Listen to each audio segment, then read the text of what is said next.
Hey guys, so this is your video on the Hanged Man, and we'll start right away. I'm starting with the Rider-Waite card, and this is the classic version that everyone knows, right? So we see here the Hanged Man hanging from a T cross. One second, let me get the camera here. There we go. Hanging from a T-cross, we see the colors of his tights, of his shirt. We see that aura around his head, and he's hanging upside down. So, of course, the symbology here is it's full of it. From the shape of the cross, of course, to the color of the tights, and the red meaning action, action being suspended, blue being turned upside down. So your thought process, your thinking, mental processes being put in reverse. The Hanged Man comes right after the Wheel of Fortune and Strength. So it's now moving really into the inner worlds, into the inner lands, and this Hanged Man is depicting that suspension, that time of going inwards instead of outwards, of reflection, self-reflection, taking the time. It is obviously non-action, as all his active limbs have been tied or seem to have been tied, and he's hanging here suspended. Okay, so we can also see like the cords being cords that attach him to a supporting thought, idea, or concept with a tree.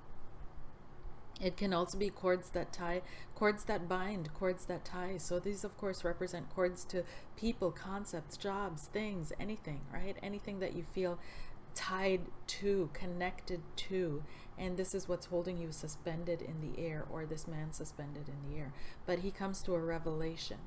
It also reminds of the story of Odin hanging on the tree for 9 days and 9 nights until he the runes, the tree, on the world tree, until the runes were dropped from the tree, and Odin dropped down from the tree too, discovered the runes and took them for his own.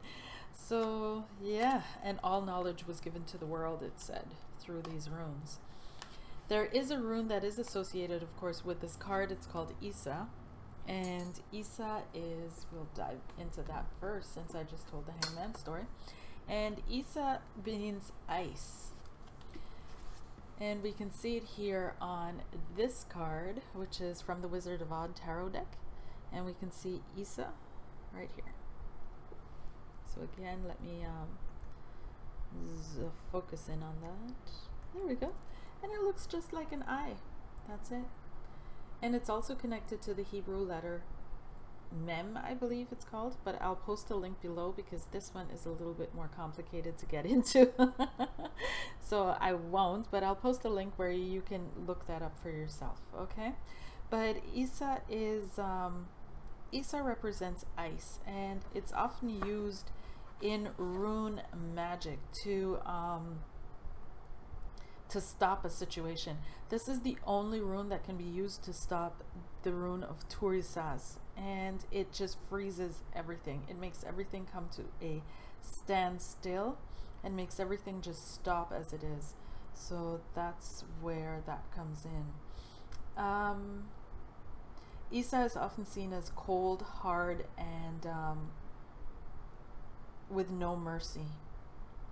It represents the darker aspects of the goddess, the dark, unfruitful goddess that refused to give Odin a son. So that dives deeper into the northern mythology. Isa represents in psychological levels the I that is concentrated on its own idea of survival, that believes in itself so much that it doesn't rely on anything else outside of it. And so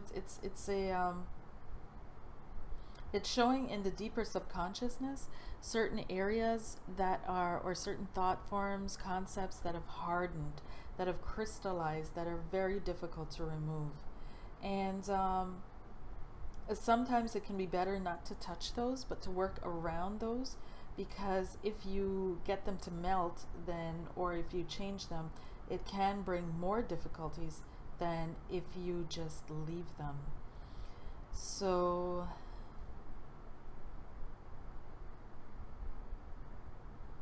Isa in the divination is describing describing influences that can be blocking, that can be stopping things from happening. So, and it's the energy that is being described by Isa really reflects the hangman, because it's something that you can't help. It's something that you can't stop. It's something that you can't do anything about. And it's something that comes from the inside outside, from forces that are bigger than you, and you just have to surrender. That's another main theme of the hangman card, is surrender, surrendering to the forces of that shape you, right? Because the card that follows the hangman is death, right? So right before death, there is this surrender that this transformation is going to happen, this change is going to happen, there's no way around it. And it's also representing these frozen aspects of yourself, right? The frozen aspects within yourself. So frozen ways of seeing things, perceiving things that haven't changed, that are going to be subject to death, and that these aspects are being made clear to you in self-reflection, right? So when you go in, you can see these aspects of yourself that you don't usually see, don't usually recognize, that are still influencing you from deep within. And those that have the courage to, they surrender it to death, right? Another way of seeing things that I wanted to show you with the hangman, it comes of course from the New Orleans Voodoo Tarot, and here we see it depicted as a zombie. And it's not only showing the helplessness that one could feel going through the state of the hangman, it's also showing the vulnerability, the vulnerability of being led, duped, or misled by others that have wrong intentions. So it's what rides within the body when the will is lost, what holds the reins. It's depicting someone that has lost their own will to live, that has lost their own desire to live, and allows themselves to be puppeteered, that allows themselves to be used. You see here, the aspect of this card is of a woman standing on a slave block within the green mire of a swamp. Her head is thrown back and her arms are thrust up to the heavens in desperation, and just out of reach, the Tibon Ange, or the higher aspect, the soul, the spirit, swirls around her hands in the form of a mist. Simbi the snake is wrapped around her waist in promise of possible salvation, but the zombie's mouth has also been sewn shut, using a snake as the thread, shutting the zombie off from the healing power of naming. So sacrifice is also indicated by this card. Questions of will and the questioning of will cause a resolve to decay and failure of the spirit and the body. So that's another aspect that you can look into in your readings with the Hanged Man. Then another aspect is in the Wildwood Tarot, and I love this depiction as well. And here we see the mirror, and we see the dark woman of knowledge, a figure from humanity's most ancient past, as she rises from the water, holding a crystal ball, which is the orb of seeing. She depicts an initiator into hidden knowledge that reveals insights and wisdom to those on a spiritual sojourn. This is Morgan, who takes Arthur on his journey into limbo. It's the Lady of the Lake, and many, many others. No act of will can make the soul take this journey. It can only happen after much searching and questing. It's a precondition of this experience that some kind of wounding has taken place.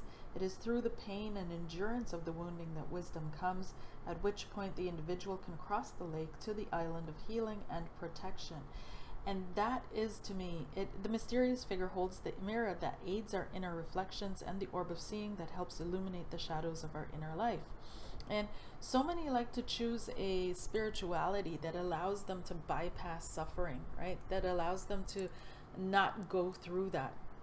And this card is really showing that you have to go through that. It's through the enduring and the okay, suffering may be the wrong word, but through looking at your pain, looking at what is causing the pain, where that pain is coming from, where it's originating, diving in and cleansing the wound, clearing it out, that knowledge comes, that you gain that wisdom, that knowledge, that experience that grows your soul. So I really like this depiction of that, the hangman, as well. And of course, we can't forget the Crowley version. The Crowley version is, of course, save the best for last. And this will take me a minute to go through. So hang in there and I will focus. So we see here the Crowley version, and this is the principle of surrender and breaking through self-sabotaging patterns. So we see the patterns in the background. So that little the crisscross pattern that you see, this is representing the patterns that the hangman is hung up against, basically. And it has to, consciousness has to hang itself up or be hung up in order to see it from a different perspective, in order to see things from in a different light, from a different way. So it's demanding of us that we go above and beyond our ego to look into the deeper levels of our being. So it's demanding of us to surrender and to accept, surrender and to receive, in order to break through patterns of destruction and narrow-mindedness, right? Or things that narrow our lives in. So we can see the cross, the nail, the hanging from the cross, right? As the hanging from the cross of the ego, as the nailing to the cross of the ego. That's another, because I just lost the train of thought because I was thinking about Jesus on the cross, of course, and how that's a representation of surrender, acceptance, and releasing your ego, completely releasing the ego, right? So here we have this again, releasing the ego, releasing patterns that are not constructive anymore. The universal symbol of repetition is the labyrinth, and the labyrinth is shown in the, sorry, one second here, dargestellt durch die in Vierecken verschachtelten Vierecke, through the four corners in the card, all the corners in the card, it seems. So the squares within squares within squares within squares within squares, that represents a labyrinth, and that represents repetition, and that is the repetition of the patterns that we often nail ourselves to. We are reminded to release our complexes and to become aware of our complexes, become aware of what is keeping us from growth. This is also connected, of course, to the number 3, right? So again, it's connected to the Empress, which is abundance. This is not abundance, but it's connected to love and wisdom.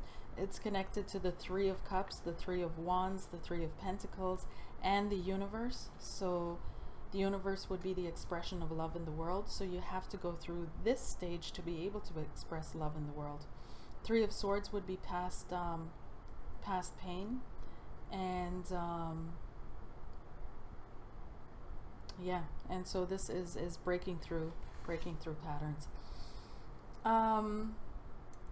Affirmations, I wanted to leave you with those as well, that you can work with this Hangman card, are I enjoy seeing situations from different perspectives. It is valuable to me, it is of value to me to release old, ineffective patterns. I trust my deep inner self, and I surrender to higher guidance, the higher plan, and God's will. Okay guys, thank you for watching. If you, by the way, if you draw the Hangman in a reading, of course, how will that play out for you? Well, that depends. It can, of course, represent, depending on the surrounding cards, it can represent that there's something that needs to be worked through, something that needs to be broken through, something that needs to be, a perspective needs to be shifted in order to move forward. It can also represent a standstill. It can represent that things aren't moving forward the way that you'd hoped for, things aren't, there's something that's blocking a forward movement. It can represent a timeout. It can represent a voluntary timeout. It can also I've even seen it show up for travel, when people would go on holidays and would just let their soul swing, right? Just let their soul hang there. And it doesn't have to be something negative. It can be something enjoyable, or a period of time that is enjoyable, where no real decisions have to be made or are being made. It's the wrong time to make decisions. Things have to be thought about first. And it can be a gentle card, but it can also be a very stubborn card. It can be a card of complete block where things aren't moving forward at all. So yeah, that's the Hanged Man for you, and I will see you next in the next video, which is Death and Transformation. Take care. Bye.